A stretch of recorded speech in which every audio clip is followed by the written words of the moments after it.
I could feel his weight even before touching him. Not physical weight, but something deeper, older. It was as if the very atmosphere around me had become dense, heavy, alive. The entire hall was shaking, literally shaking. Crystal chandeliers swung on their chains, casting dancing shadows on the stone walls. Wine glasses spilled across the main table, and in the center of it all, he stood, Prince Noah, 4 years old, and with more raw power coursing through his veins than most adult alphas would ever know. His eyes glowed too golden, almost white, radiating uncontrolled magic, like an open wound gushing blood. His small hands were clenched into fists, and blue sparks crackled between his fingers, climbing up his arms like living electrical webs. The guards had drawn their swords, but none approached. They didn't know if this was an attack or a sickness. They didn't know if they should protect or contain.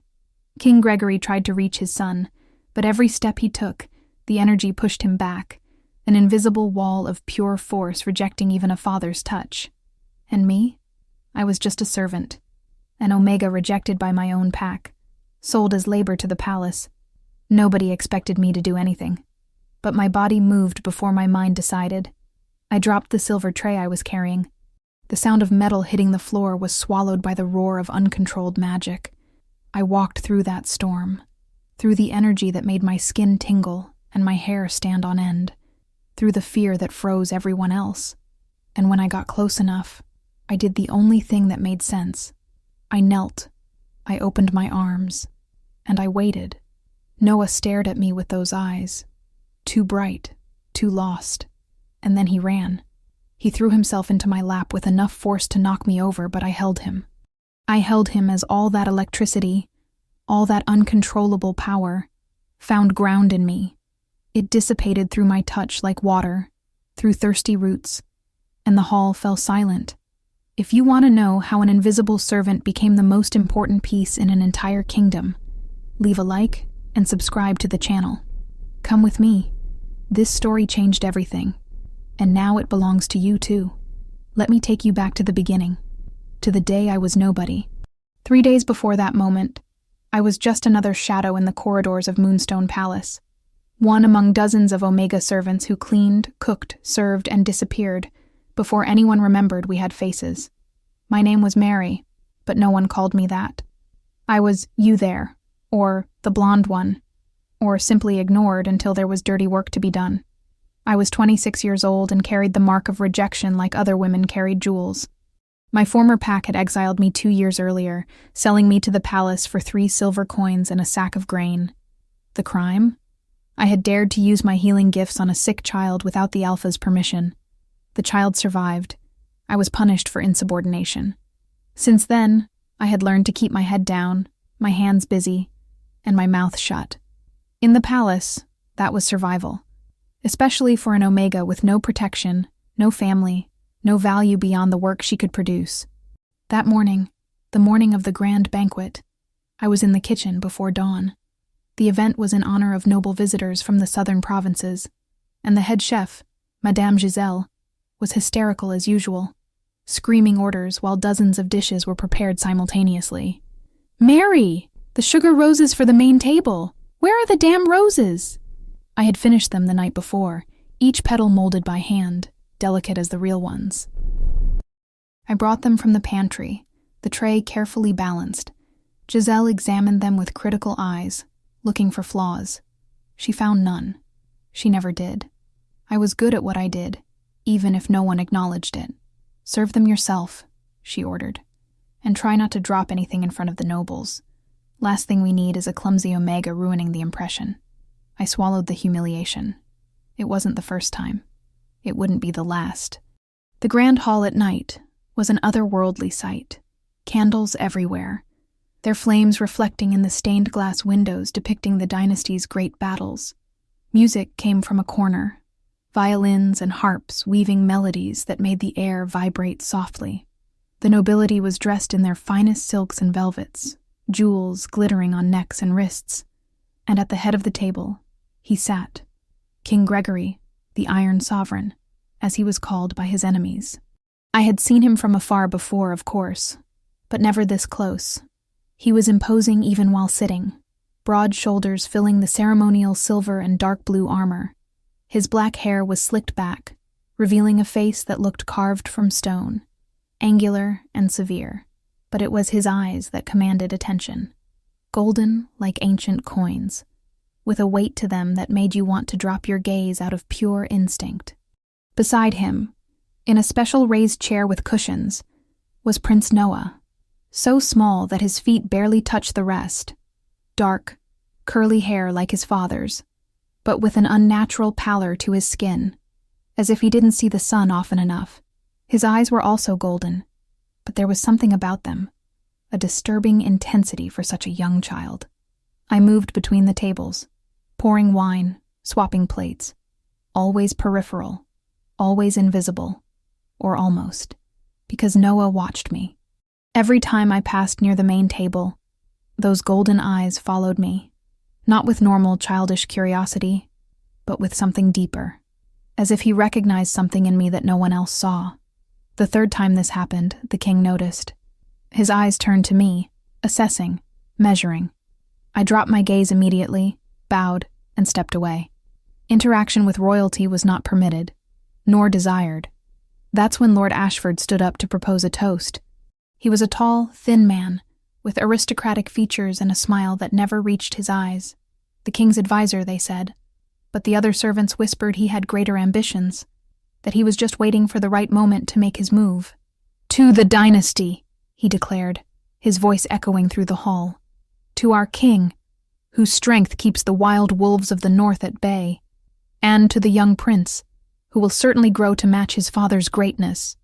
There was something about the way he said, "certainly," a note of doubt, of disguised sarcasm. Some nobles exchanged uncomfortable glances. Everyone knew the rumors about the prince, about the episodes, about how governesses and tutors quit after weeks, about how no healer could explain or treat his condition. Gregory raised his goblet, his face an impassive mask, but I was close enough to see his fingers grip the chalice hard enough to crack it. He knew. He knew Ashford was planting doubts, questioning the stability of the bloodline. Noah, sitting next to his father, began to tremble. It was subtle at first, just his fingers tapping on the table, restless, then his shoulders shaking slightly. Gregory placed a hand on his son's shoulder, a reassuring gesture, but Noah flinched at the touch, as if it hurt. I was 3 tables away, but I felt when the pressure in the air changed. It was like before a storm, that static electricity that makes the hairs on your body stand up. I looked at the prince and saw the first sparks, small, blue ones, dancing between his fingers like luminous insects. The juice glass in front of him began to vibrate. The nearest candle flickered out and relit 3 times in rapid succession. The conversations around us began to die down. People noticing, people backing away. "Noah," Gregory said quietly, but there was urgency in his voice. "Son, breathe," like we practiced. But Noah wasn't listening. His eyes became glazed, lost, the pupils dilating until they almost swallowed the gold. The light around him began to distort, like heat waves rising from the hot floor. And then he screamed. It wasn't the cry of a frightened child.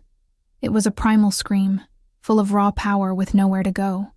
The sound tore through the air, and with it, a wave of force. Tables lifted and crashed down. Chairs slid across the floor as if pushed by invisible hands. Plates and glasses exploded, shards of porcelain and glass flying in all directions. The nobles screamed, stood up, stumbled over each other trying to get away. The guards rushed forward, but the energy around Noah repelled them as if it were a physical shield. One of them tried to approach and was thrown 10 feet back, hitting the wall. Gregory was standing, trying to reach his son, but every step was a battle against an invisible current. He shouted Noah's name, his voice cracking with desperation and frustration. The all-powerful king, unbeatable on the battlefield, completely helpless before his own son's suffering. Noah was in the center of everything, standing on the chair now, his small body hunched, hands clutching his head.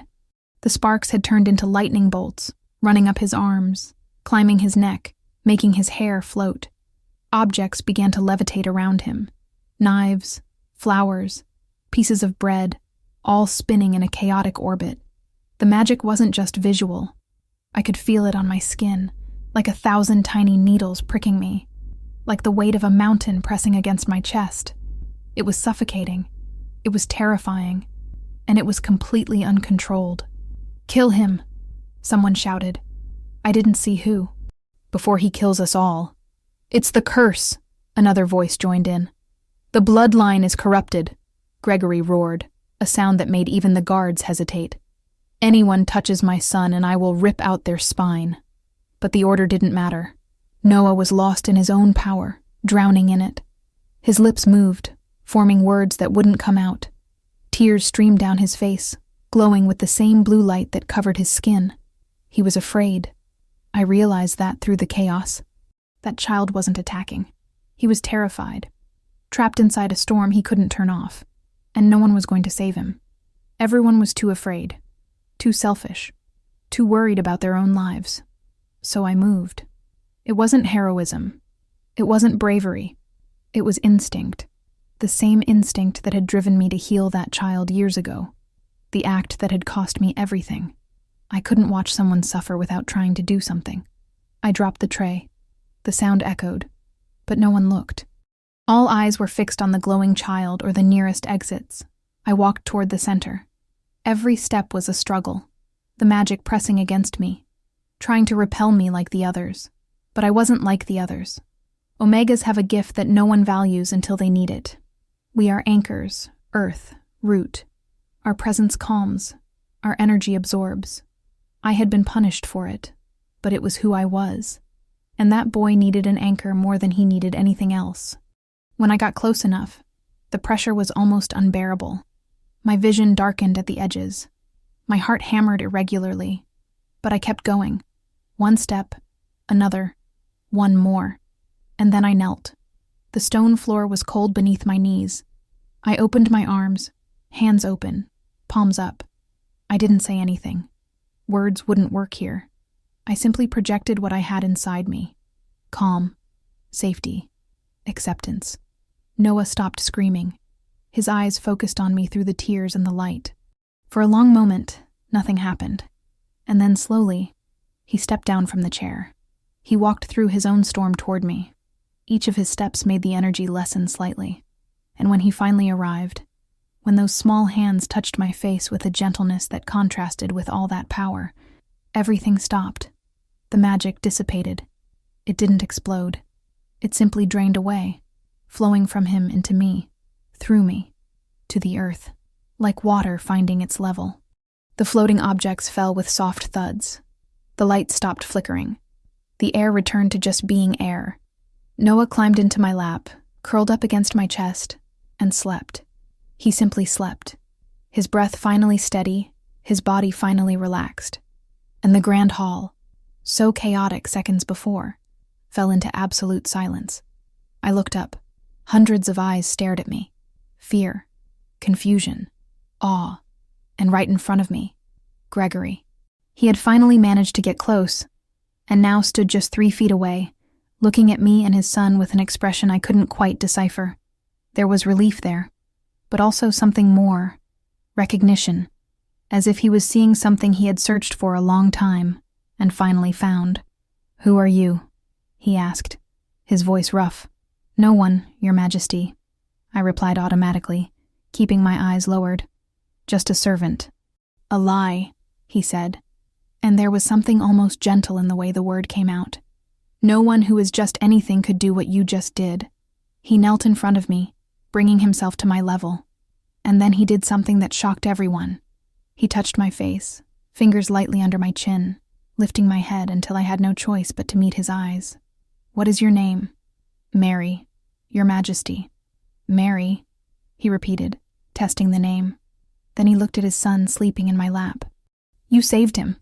Saved all of us." I didn't know what to say, so I said nothing. Gregory stood up, transforming from relieved father back to commanding king in an instant. His voice echoed through the hall. "This banquet is over. Everyone to your rooms, and no one speaks of what they saw here tonight without my express permission." The nobles dispersed quickly, too eager to escape. Only the guards remained, and Lord Ashford, watching from a distance with an expression I couldn't read. Gregory looked at one of his guards. "Bring this servant's master. Now." 15 minutes later, I was still on the floor, holding Noah, when Master Aldrich arrived. He was the palace administrator, responsible for all the servants. A small, nervous man who always seemed on the verge of collapse. "Your Majesty." He bowed deeply. "How may I serve?" Gregory took a ring from his finger. Silver, engraved with the royal seal. He threw it to Aldrich, who caught it with trembling hands. "This servant is no longer yours. She is the property of the crown now. Cancel all debts or contracts. She belongs to me." Belongs. The word hit me like a punch. I had been sold again, traded like cattle. Aldrich looked at me with something that might have been pity or envy. "Of course, Your Majesty. It shall be done." "She comes with me," Gregory continued. "Now, prepare a room in the private wing." "Your Majesty," Ashford finally spoke, his voice smooth as silk. "Surely an investigation is necessary. How do we know she wasn't responsible for the episode? Omegas have been known to manipulate." "Lord Ashford," Gregory cut him off, and there was ice in every syllable.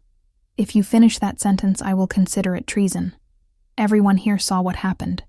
My son was terrified, and she saved him. Question that again, and you will discover how sharp my justice is." Ashford closed his mouth, but his eyes, when they met mine, promised this wasn't over. Gregory turned to me. "Can you walk?" "Yes, Your Majesty." "Then rise, but don't let go of him. He trusts you now, and I need him to keep doing so."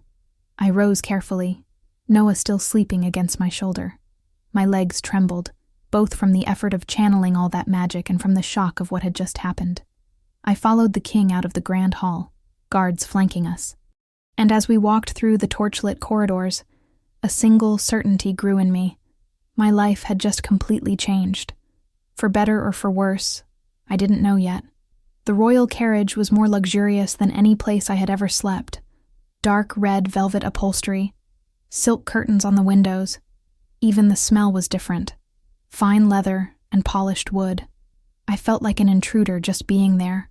Noah continued to sleep in my lap, his breath soft and steady. Gregory sat across from me, his posture upright even in motion, eyes fixed on me with an intensity that made my skin tingle. "Explain what you did," he said, after minutes of silence. "It wasn't a request." "I don't know for certain, Your Majesty," I answered honestly. "I just felt he needed something to hold on to, something to stop him from being lost." "Anchoring," he said the word as if testing its weight. "The ancient texts speak of it, a rare Omega ability." I thought it was a myth. "Perhaps it is," I said. "I never had training. I only know that when someone is suffering, I can help alleviate it." His eyes narrowed. "Have you done this before? Calming uncontrolled magic?" "Not magic. Pain, fever, fear." I hesitated, then continued. "That's why I was exiled. I used my gifts without permission." Something shifted in his expression. Not pity, but understanding. "They punished you for saving someone." "Yes. Fools," he said simply. Then he looked at Noah. "He's had these episodes since he was 2 years old.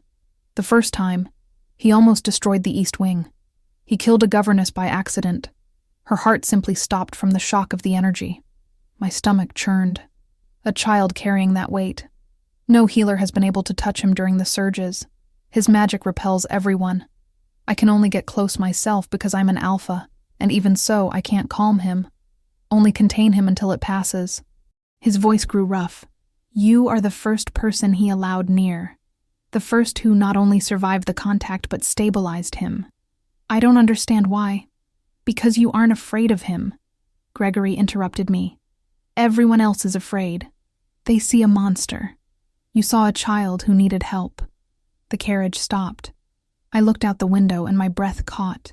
Moonstone Palace rose against the night sky, white towers gleaming under the full moon, as if they were made of liquid silver. It was magnificent and intimidating in equal measure. Gregory stepped down first, then extended his hand to help me. I hesitated. Kings did not touch servants, but he waited, patient, until I placed my free hand in his. His skin was calloused, warm, strong. He guided me down carefully so as not to wake Noah. The guards were already positioned, and waiting at the entrance was an older woman, her hair pulled back in a severe bun, wearing a formal black dress. Her face was a mask of thinly veiled disapproval. "Lady Halloway," Gregory greeted her. "This is Mary. She will care for the prince from now on." "Your Majesty," Halloway bowed, but her eyes assessed me as if I were a stain in her impeccable house. "Surely a servant is not qualified for such a responsibility.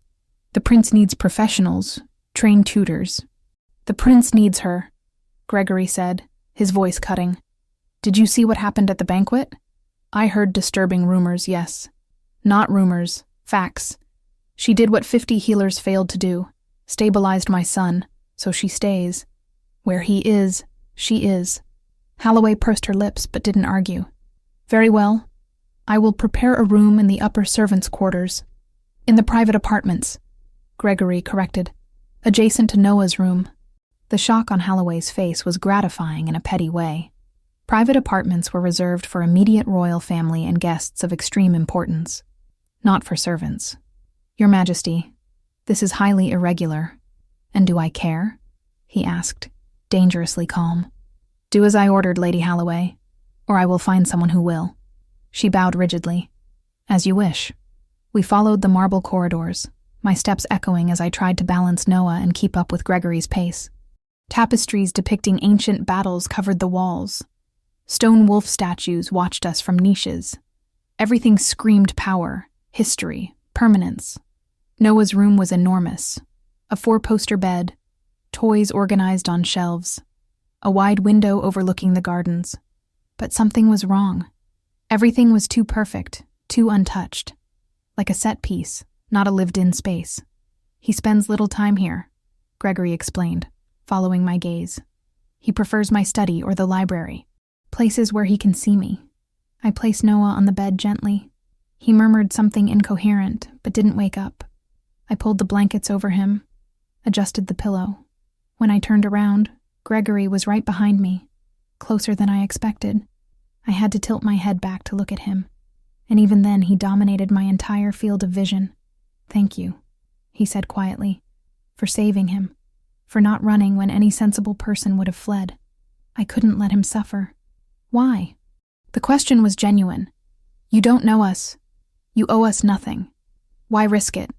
I thought of the child I saved years ago, the price I paid, because some things are more important than safety, and children are always one of those things.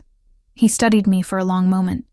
Then he nodded, as if I had passed some invisible test. "Your room is there." He pointed to an adjacent door. "Sleep. We have much to discuss tomorrow." He left, closing the door softly behind him, and I was left alone in a palace where I didn't belong, responsible for a child I barely knew, caught in a political game I didn't understand. I went to the designated room. It was 10 times larger than the servant's cell where I slept before. A real bed, a writing desk, even a small bathtub. Luxury I had never experienced, but I couldn't appreciate it. I just fell into the bed, exhausted in body and soul, and let sleep take me. I woke up to a scream.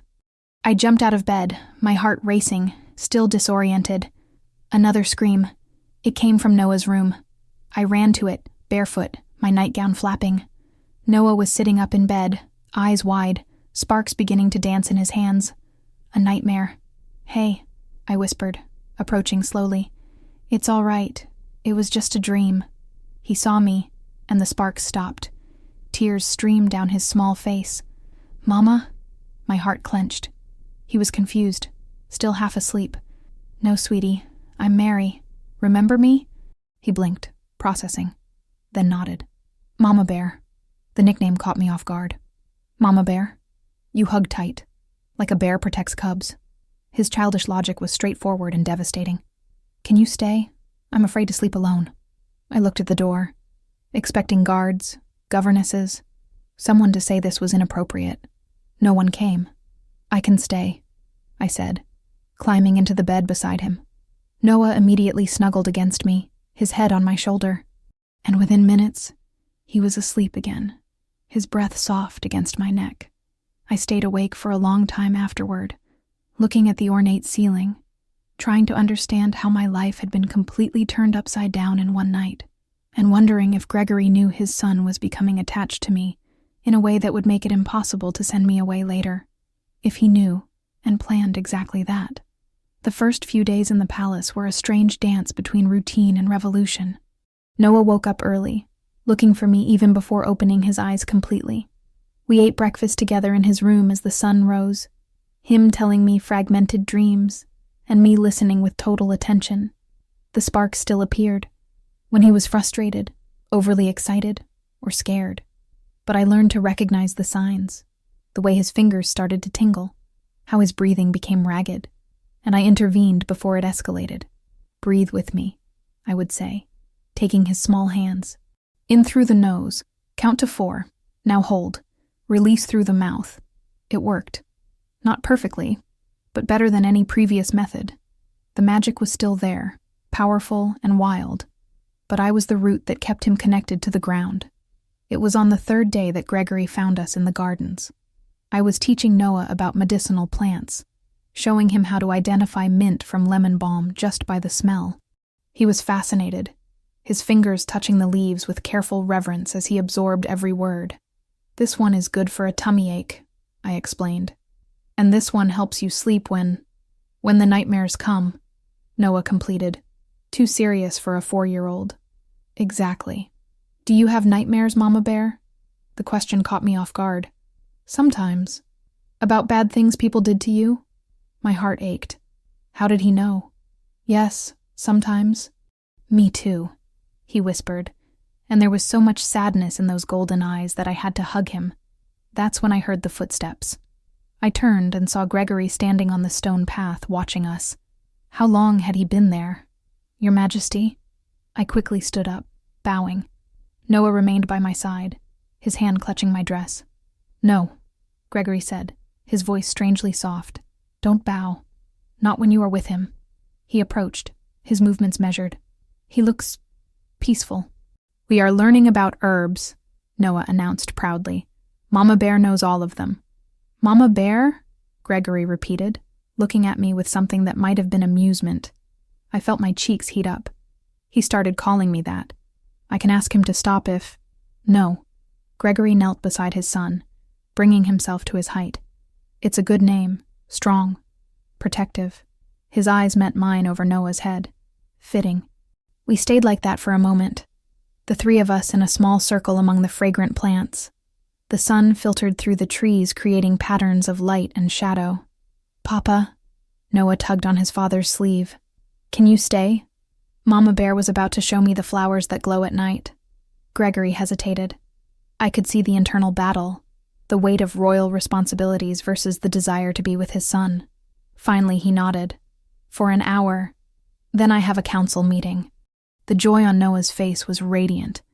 I spent the next hour showing both of them the wonders of the garden.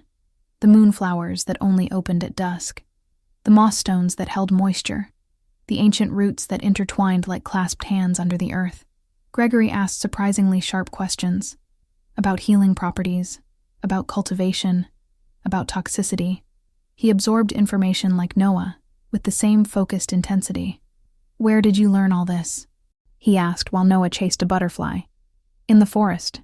In the years after my exile. There were no healers, so I taught myself. Trial and error.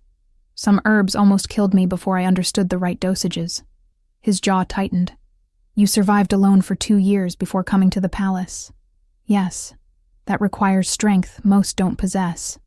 I didn't know how to answer, so I just watched Noah, who was now trying to convince the butterfly to land on his finger. The sparks crackled faintly with his concentration, but they were controlled, directed. Progress.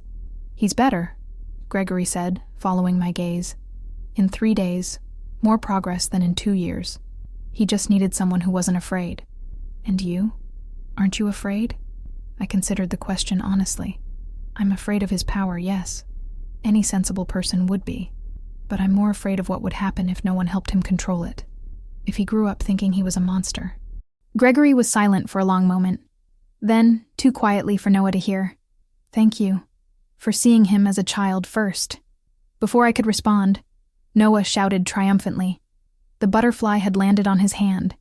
His eyes shone, not with uncontrolled magic, but with pure, childish joy. That night, Gregory did something unexpected. He appeared in Noah's room at dinner time, carrying a tray himself. "I thought we could eat together," he said, almost hesitantly. "As a family." The word hung in the air. Family.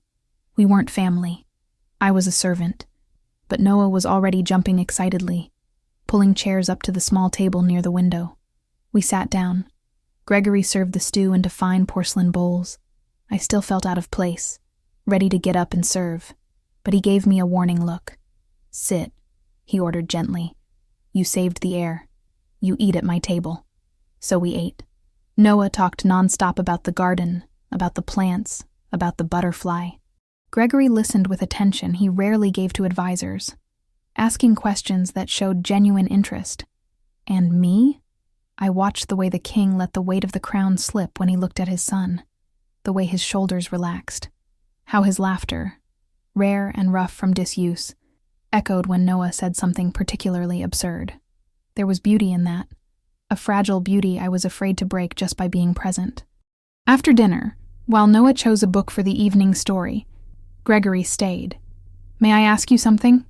he said, his voice low. "Of course, Your Majesty. Why were you exiled?" "The complete truth." I took a deep breath. "A child in the pack was sick. High fever, seizures. The official healer said there was nothing to be done, that the gods were calling her. But I knew she was wrong. I recognized the symptoms of belladonna berry poisoning. And you acted. Without permission. Without authorization. I forced the treatment, made her vomit the poison, kept her stabilized for 3 days. I clenched my fists, remembering. She lived, but I had defied the official healer's authority. I had publicly questioned the gods, according to the Alpha. So I was sold. The child. Did she thank you? I never knew. I was taken away before she woke up. Gregory was silent, processing. Then, surprisingly, he placed his hand over mine. Large, warm, calloused from holding swords. "Your former pack were fools, and you are better off away from them." The touch lasted only seconds before Noah returned, book chosen. But that feeling, that warmth, lingered long after. Days turned into a week, then 2. Noah flourished. The surges decreased to 1 every 3 days, then 1 a week. He learned to recognize the triggers, to call me before losing control. And Gregory started appearing more. Dinners became routine. Then he started coming in the mornings too, having coffee with us.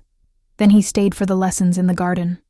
I felt the stares, servants whispering when I passed, Lady Halloway frowning every time she saw me, Lord Ashford watching from afar with calculating eyes, and Omega in the private apartments, dining with the king. It was scandalous, dangerous, but Gregory didn't seem to care. And every time I thought about suggesting we maintain appropriate distance, Noah did something that reminded me why I was there. Like the night he ran a fever. I woke up to his screams, ran to the room. He was burning up, shaking, magic crackling uncontrollably. I spent the whole night beside him, a cold compress on his forehead, singing softly songs my mother had sung to me. The magic only calmed when he held my hand. In the morning, Gregory found us like that. I was asleep in the chair next to the bed, still holding Noah's small hand. He didn't say anything. He just placed a blanket over my shoulders and left silently. When I woke up, there was a note on the table. Elegant handwriting, straight to the point. "You are irreplaceable. Ask for whatever you want. It is yours." I didn't ask for anything, because everything I wanted was already in that room. A boy who called me Mama Bear, and a king who was starting to look at me as if I were more than just an anchor for his son, as if I were something he needed to hold on to himself. The storm arrived in the form of a beautiful woman carrying a gift wrapped in blue silk. Lady Seraphina Ashford, Lord Ashford's niece, appeared during afternoon tea. I was with Noah in the private apartment's sitting room playing chess, or rather, trying to teach him the rules while he made up his own. "The knight can fly if it wants to badly enough," Noah insisted, moving the piece in an impossible arc. "That's not exactly how it works." The door opened. Lady Halloway entered first, her expression sour as always. Lady Seraphina Ashford for Prince Noah. Seraphina glided in like silk over stone. Black hair in elaborate curls. An emerald green dress that cost more than my entire life. She was everything I was not. Refined, educated, belonging. Prince Noah. She bowed gracefully. Then her eyes found mine, assessing, measuring, dismissing. And you must be the servant everyone talks about. Servant. Not guardian. Not protector. Servant. Mary, I said simply, standing up. How charming. She smiled, but it didn't reach her eyes.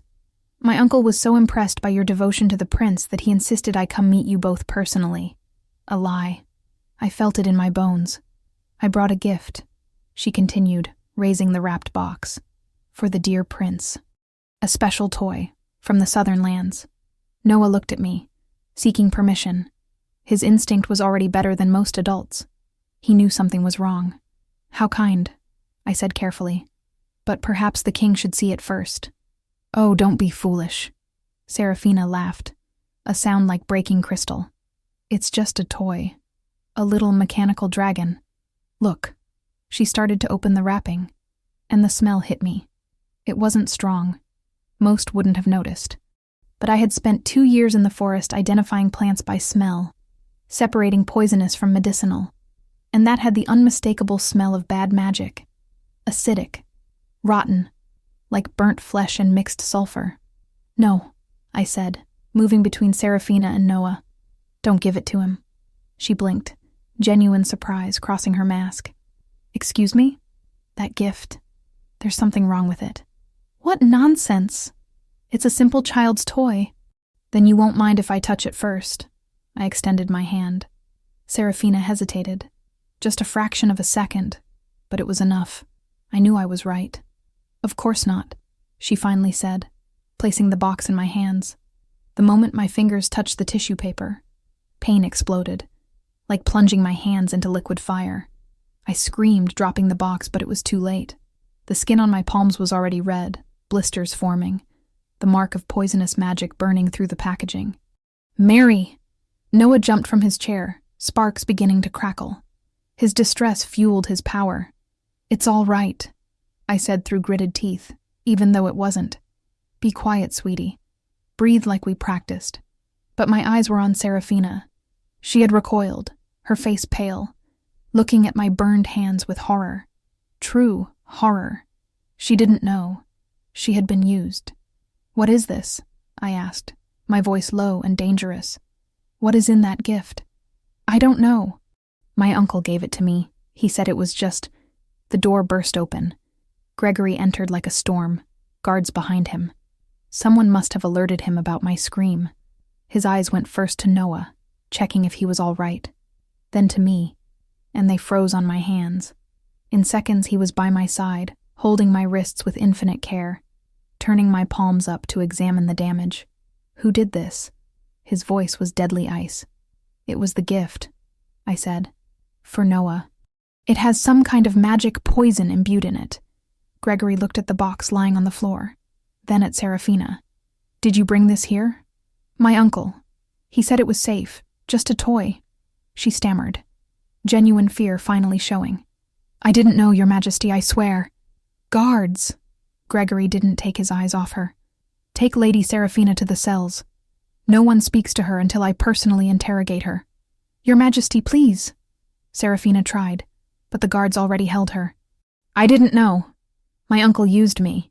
Then you should have chosen your family better, he said coldly. Take her away. When the door closed behind them, Gregory finally looked at me completely. The fury in his eyes softened to something more complex. Concern, guilt, and something deeper I didn't dare name. You knew, he said quietly. How? The smell. Corrupt magic smells like rot, and you touched it anyway, knowing what it was. He was going to give it to Noah, I said simply, as if that explained everything. And it did. Gregory closed his eyes for a moment, his jaw tight. When he opened them again, there was decision there. Noah, go with Lady Halloway to the library. Choose 3 books, any 3. A gift for being brave today. Noah didn't want to go. I could see it in the way he looked at my hands. but he obeyed, throwing one last worried glance before leaving. Alone, Gregory guided me to the chair, gently making me sit down. He went to the medical supplies cabinet he now kept in the room, returning with ointments and bandages. "I can do this," I said. "I know, but I will do it." It wasn't negotiable. He worked in silence, cleaning the burns with cold water, applying the ointment with a touch surprisingly gentle for such large hands. Every movement was careful, deliberate, as if I were something precious that might break. "This will leave scars," he finally said. "They won't be the first." He stopped, his eyes meeting mine. "You threw yourself in front of an attack meant for my son. Again." "Of course." "Why, of course?" There was frustration in his voice now. "Why do you act like sacrificing yourself is the most natural thing in the world?" "Because he is a child," I said, "and children deserve to be protected, especially by adults who can bear what they cannot." Gregory finished bandaging my hands, but he didn't let go of them. He just stayed there, holding them gently between his, looking at the white bandages as if they were personal accusations. "Ashford planned this," he said. "He hoped Noah would touch the gift, that the magic would make him surge, in public if possible. More evidence that the bloodline is unstable. He will try again." "I know." His fingers tightened slightly around mine. "That's why I can't let you go. You are the only thing standing between my son and those who want to destroy him. I wasn't planning on leaving." He looked up, surprised. "No, Noah needs me." And I hesitated, then continued. "I never had a real purpose before. I was always just someone people used or discarded. But here, with him, I matter. I make a difference."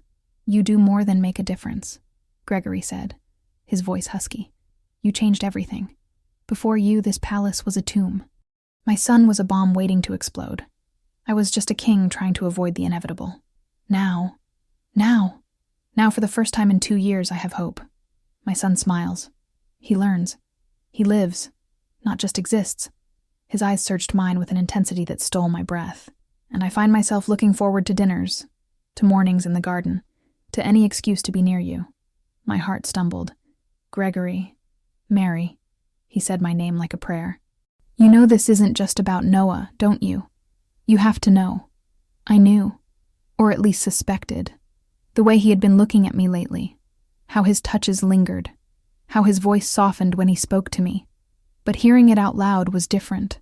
"I am a servant," I said, even though something inside me screamed not to use that excuse. "You are the king. This cannot. You are not a servant." He interrupted me. "You haven't been for weeks. You are the heir's guardian, the woman who saved my son twice, the person who brought light back into this family." He leaned closer, so close I could feel his heat. "You are Mary, and I am falling in love with you."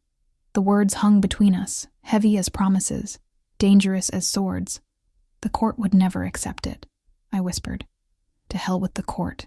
Lord Ashford would use it against you. Let him try." "Gregory," I didn't know what to say. Half of me wanted to give in, let that warm feeling in my chest expand. The other half was terrified of what this would mean. He must have seen the conflict on my face. Gently, he released my hands, drawing back. "I won't pressure you," he said, "but I need you to know what I feel, what I want." A pause. "And what I want is you, by my side, not as a servant, not just as Noah's guardian, but as my mate, my equal." Before I could answer, the door opened. Noah returned, arms full of books, a huge smile on his face. "Look what I chose." The moment broke. Gregory instantly composed himself, returning to being the king, the father. But when his eyes met mine over Noah's head, the promise was still there. This wasn't over. It was just beginning. And Lord Ashford, somewhere in the shadows, was planning his next move. The grand ball was announced 3 days later. An official celebration, Gregory told the council, to showcase the prince's progress, to silence the rumors of instability, to show strength. But in private, to me, he explained the truth. "I am going to formalize your position, royal guardian of the heir, a title with power, legal protection. Ashford won't be able to touch you without committing treason. That will provoke him, I warned. I know. That's why we will be prepared. The dress arrived the morning of the ball, white as freshly fallen snow, with silver embroidery that looked like climbing vines rising over the fabric. It was the most beautiful thing I had ever seen, let alone worn. Mama Bear is going to look like a princess, Noah declared when he saw me ready, his eyes wide with admiration. I'm not a princess, sweetie.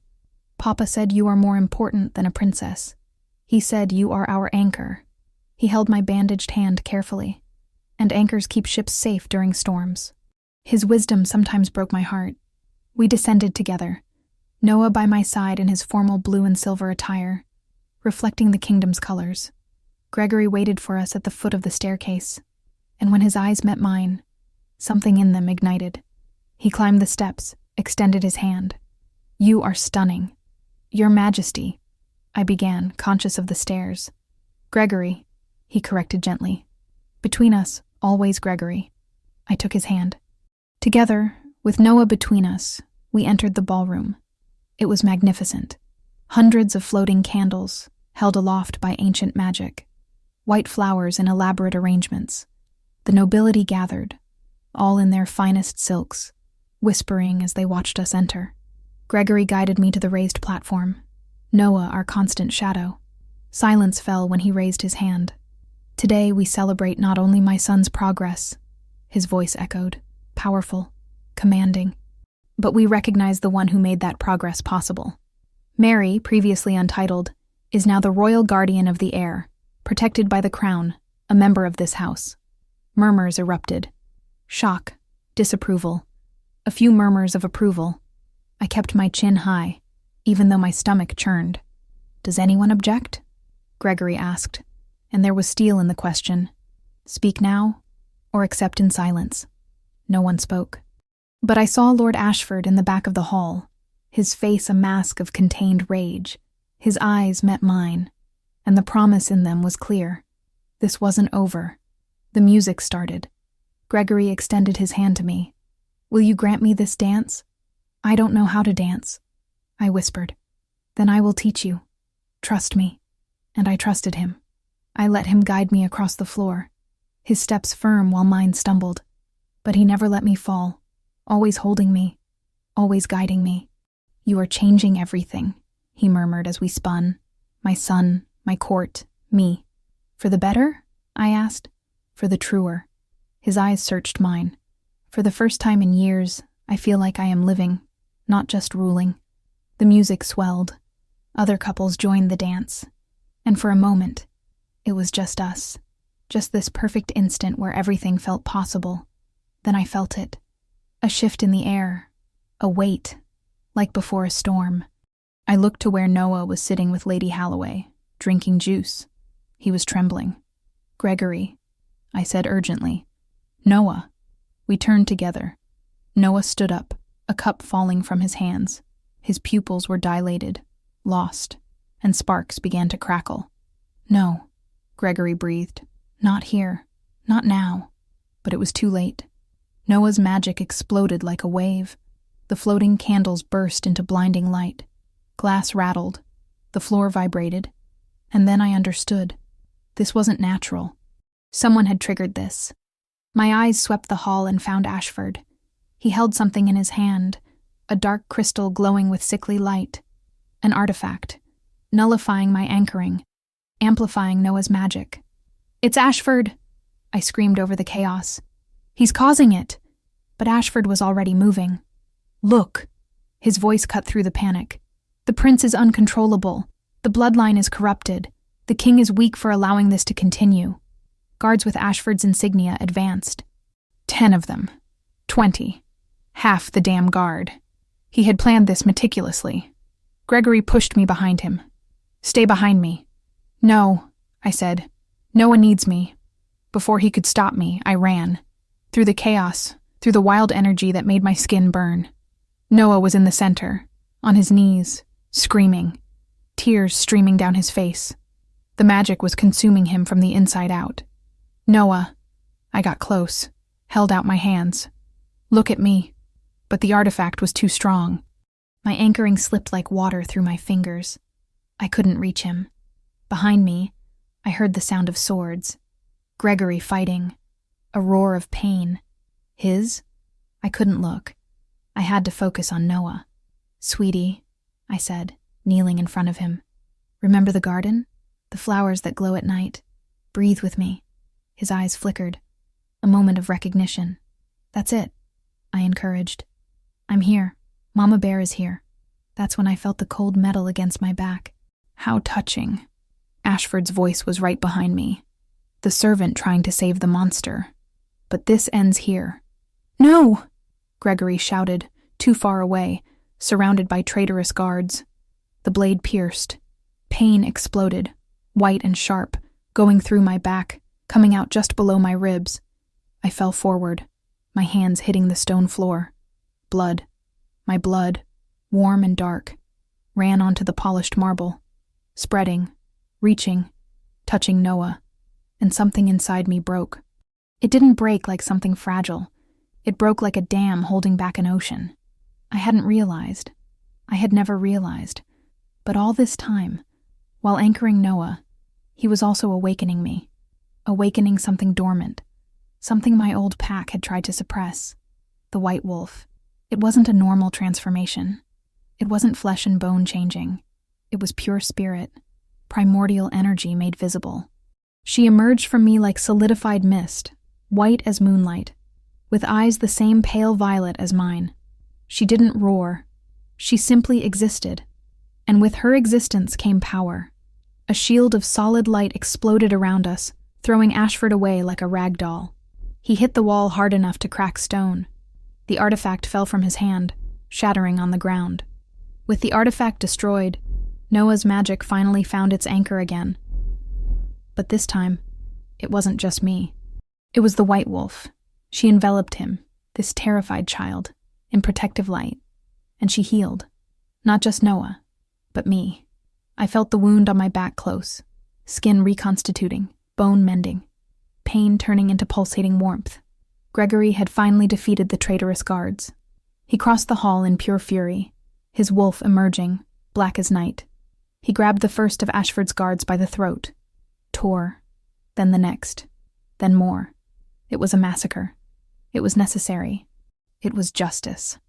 Ashford tried to crawl towards the exit, broken ribs making every movement difficult.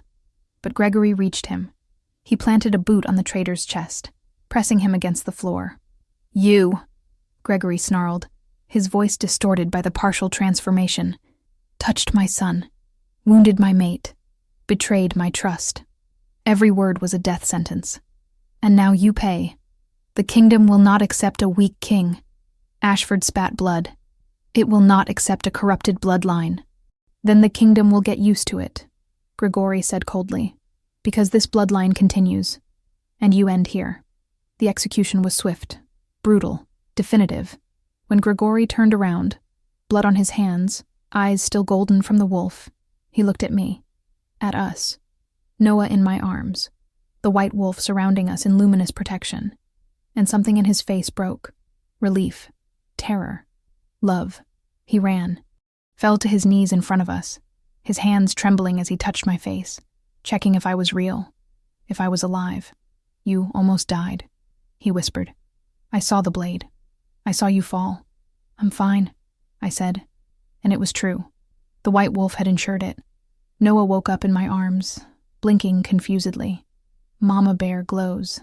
"Yes," I said, smiling through tears. "It seems I do." Gregory pulled us to him, hugging us tight, as if he could fuse us into a single entity. "Never again," he swore against my hair. "Never again will I let anyone threaten you." The white wolf finally dissipated, returning inside me, but I could feel her now. Always would. A part of me that had finally awakened. Around us, the hall was in ruins. Loyal guards moving among the dead traitors. Shocked nobles watching from the safety of the walls. But it didn't matter, because here, in each other's arms, we were whole. I woke up in the royal bed. Not my bed. Not the room next to Noah's. Gregory's bed. Enormous, with a dark blue velvet canopy, silk sheets that smelled of sandalwood and him. Dawn light filtered through the heavy curtains, painting everything in shades of rose gold. 2 pairs of golden eyes watched me. Gregory was sitting on the edge of the bed, still wearing the blood-stained clothes from the ball. He hadn't slept, it was obvious. Noah was nestled beside him, also awake, his tiny finger tracing patterns on the blanket. "You are well," Gregory said when our eyes met. It wasn't a question. It was relief spoken aloud, as if he needed to say it to believe it. "I am," I confirmed, sitting up. I touched my back where the blade had pierced. Nothing. Not even a scar. The white wolf had healed completely. "You died," Noah said with the brutal honesty of a child. "I saw you fall. I saw the blood. But I came back," I said softly, pulling him close. "Because I couldn't leave you." Gregory ran his hand over his face, exhaustion and emotion finally showing through. "When you fell, I thought I had lost everything again. My son terrifying, you bloody on the floor and me unable to get there in time to save either of you." His voice broke. I failed. "No," I said firmly. "You fought through 20 men to reach us. You protected the kingdom. You executed the traitor. You did not fail. But if your wolf hadn't awakened, it awakened." I interrupted him. "And I think it only awakened because you and Noah showed me that I was more than a disposable servant, that I had power, purpose, worth." Gregory stared at me for a long moment. Then, he moved from the edge of the bed to kneel beside it, a king kneeling, for me. "Mary," he said, holding my free hand while the other hugged Noah. "I almost lost you yesterday, and I realized I cannot wait any longer. I cannot be cautious or political about this." He took a deep breath. "Marry me." The world stopped. "What?" I whispered. "Marry me. Not as a convenience, not as political protection, but because I love you, because you brought life back to me, because when I imagine the future, you are in it. You and Noah, a real family. The court, to hell with the court. Half the traitors are dead. The other half learned that questioning my judgment has lethal consequences." His fingers squeezed mine. "You saved the heir, defeated a coup.